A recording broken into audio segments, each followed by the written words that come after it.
Why people cheat in relationships. Cheating is pretty common today. Getting cheated on sucks. In this video, we'll go over the basic reasons, both psychological reasons and economic reasons, why people cheat. And when we say economics, this is more the economics of human decision making rather than financial concerns. Understanding this will help you avoid getting cheated on in the future. And you'll be able to do this by better qualifying your future relationship partners so you won't get stuck with a probable cheater. To understand this, we'll have to cover some basic laws of persuasion. The first is authority. We tend to shut off our brains and do what we're told or believe what we're told by recognized authority figures. The second is social proof. We tend to follow the crowd much more than we'd like to admit. The more we identify with the crowd, the more we'll tend to reference the crowd's decisions and behaviors rather than our own thinking. The third idea is commitment and consistency. We tend to do more of what we tend to do. Whenever we're in a pinch, the more we'll revert to previous behaviors than trying to come up with something new. The next idea is kind of abstract, but it's critical to understand the mind of a probable cheater. And that is the idea that our beliefs are really means to an end. We tend to believe things if those beliefs will help us to get closer to instinctively pleasing things. Food, sex, money, status, power, positive social validation. This is why we go off our diets. We're doing good, but we feel like cheating. But if we just cheat, we'll feel guilty. And we want to enjoy the food, but without feeling guilty. So we come up with a belief so we can cheat, we can enjoy the food, but without having to feel guilty. This is not a deliberate process. This happens subconsciously. The way this self-delusional belief system evolved is as follows. Once upon a time, we didn't lie to each other. We didn't have to lie to each other because we lived in very, very small hunter-gatherer communities. But then we invented agriculture and started living around strangers. Some people could lie and get away with it. They could profit from lying. This went on for a while until people evolved a kind of anti-lying intuition where they could sort of tell from their intuition that somebody was lying to them. And then this went on for a while until the liars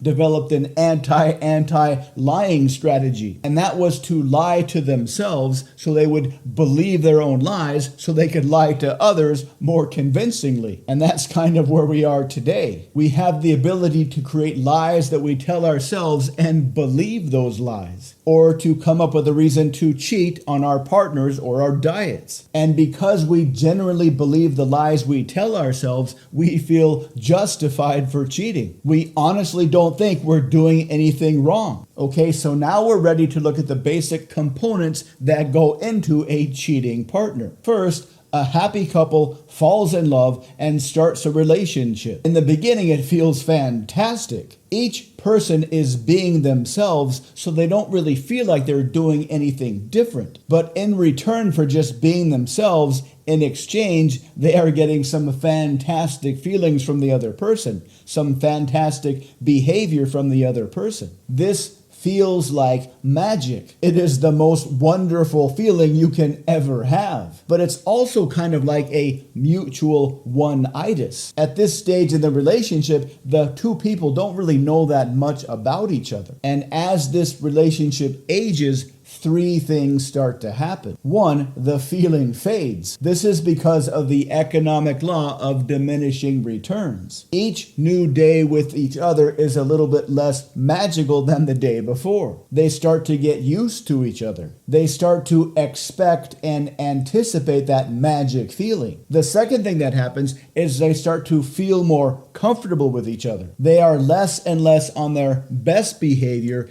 and more on their normal behavior. The third thing that happens is they start to see each other the way they really are. That mutual one-itis starts to fade. They start to see each other in a new light. This is about when the relationship shifts away from the honeymoon phase and into the daily grind phase. It's also when something called opportunity costs, another economic term, start to show up. They see people at work or at school or around town. Before, they didn't notice any of these people. But now, all these other people that they are starting to notice represent people they can't be with because they are in a relationship. And because they are in a relationship and getting their sexual and intimacy needs met, they are pretty happy and relaxed and confident, even though they're kind of past the honeymoon stage. This means they naturally behave in a more confident, outgoing, and importantly, outcome independent way,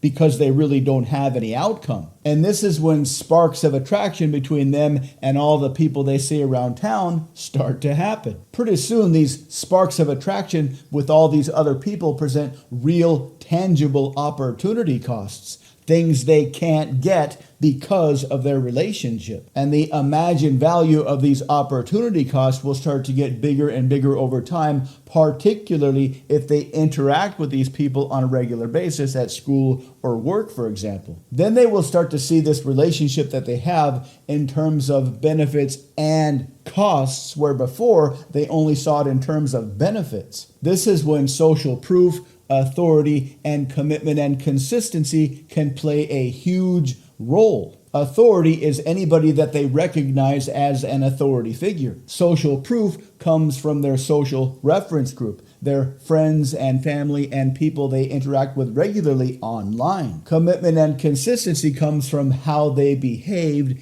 in the past, in the context of relationships. Suppose they have a group of friends, all who have successfully cheated on their relationships. Suppose their parents are divorced. Suppose they follow plenty of gurus, authority figures online who say it's okay to cheat if you're not getting your needs met. Suppose in the past they've cheated before and nothing bad happened to them. During all of this time, the human belief system, the human self-deceptive belief system, is trying to build a believable justification why they should cheat. If they've cheated in the past with no regrets, if their social reference group validates cheating, if their recognized authority figures validate cheating, then there is a high probability that they will cheat. On the other hand, if they've never cheated before, if most of their friends have never cheated before, if their authority figures they've referenced don't condone cheating, there's a high probability they won't cheat. They'll resist the temptation. So what's the takeaway for all this?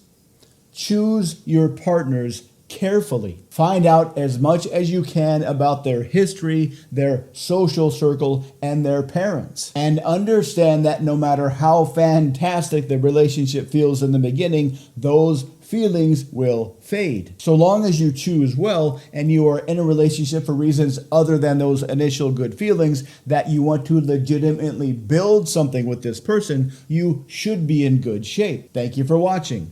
Please subscribe, like, and comment. To learn more, please visit mindpersuasion.com.